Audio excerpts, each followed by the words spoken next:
43 years ago, on the 5th of September, 1977, a space probe was launched from Earth and sent on an endless journey through space. The probe, which was effectively named Voyager 1, contained a multitude of information regarding humanity, including our language, our art, and in a more metaphorical way, our souls. Today, the little machine is 22 billion kilometers away from Earth, the furthest reach of our species through not a manned vessel. It's still a part of us despite its distance. We're still keeping contact with it. And during its journey, spanning almost half a century, it has given us insight into the mysteries of the universe we thought we could only dream about. My own father spent most of his life on the project, and I have since followed in his footsteps. I dreamed about taking over his work even as a 12-year-old kid, and eventually these dreams would land me at NASA's doorstep. Little did I know that only a few years into my work, the one question that has plagued us since the dawn of mankind would be answered, forever changing the course of human history. Are we alone?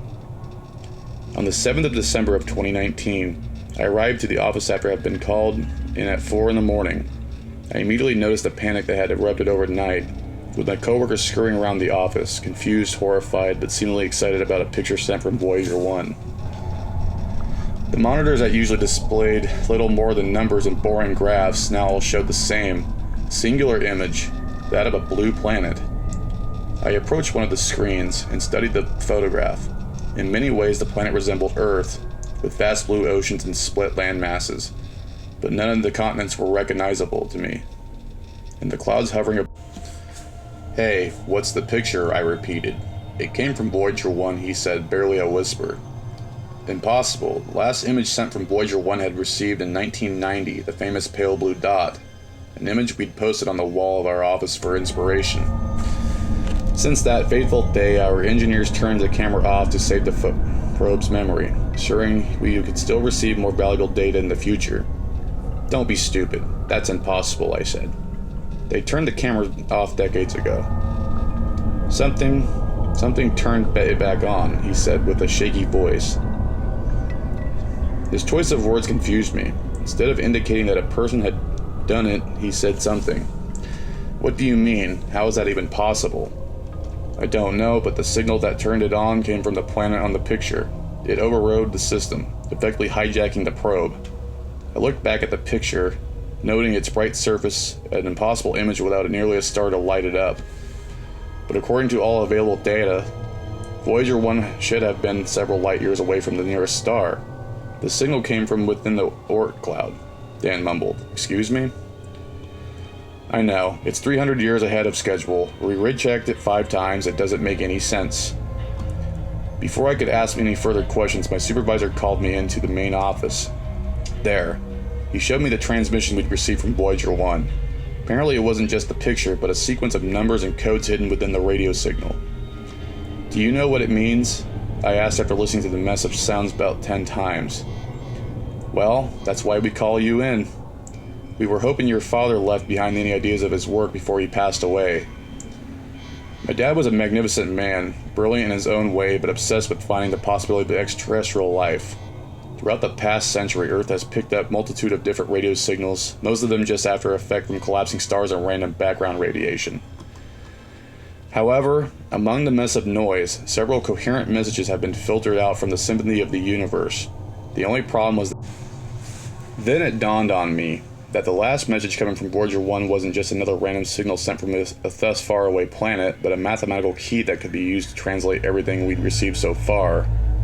My theory was that the species that had hijacked the probe had used it to understand our language, instructions, or sorts. We spent the next few days deciphering the message, desperately looking for the key. It took a lot of sleepless nights and countless amounts of caffeine, but eventually we found the answer. Without hesitation, we applied the decoder to all previous messages originating from the same region, the first one having arrived in 1968. Though we had was essentially an alien dictionary, the language they used was contained so many foreign concepts, ideas we still don't understand. But what follows is basics of what we deciphered so far. December 7th, 1968. Is there anyone out there? March 15th, 2003. Help. Help. Help. October 23rd of 2010. They are here. September 19th, 2011. We did our best. Sorry. Though the direct message didn't make much sense on their own, the planet had emitted a continuous signal that seemed to contain a very comprehensive history of their world. As far as we could tell, their species first surfaced 10 million years ago, and had reached a level of technology that is so far beyond our own, that we can't even begin to understand it. They make no mention of war, but they talked about a defense grid around their system. One that had been ineffective against a threat mentioned on several accounts. The most approximate translation of their threat has been termed the Induix. Since their last distress signal in 2011, their planet fell silent. It was a heartbreaking discovery to finally find intelligent life other than our own, only to have it extinguished immediately. The more horrifying fact, however, was that their demise wasn't one of their own making. No, their end had to come in the hands of a far superior species, one able to travel through space only to wage war and destruction. Yet despite their red, a final message was sent through Voyager 1 that was calling for help or giving us a detailed history or ideas on how to reach them. Instead, they left us with a final warning, a simple message in a translated key. All they said was, "You're next."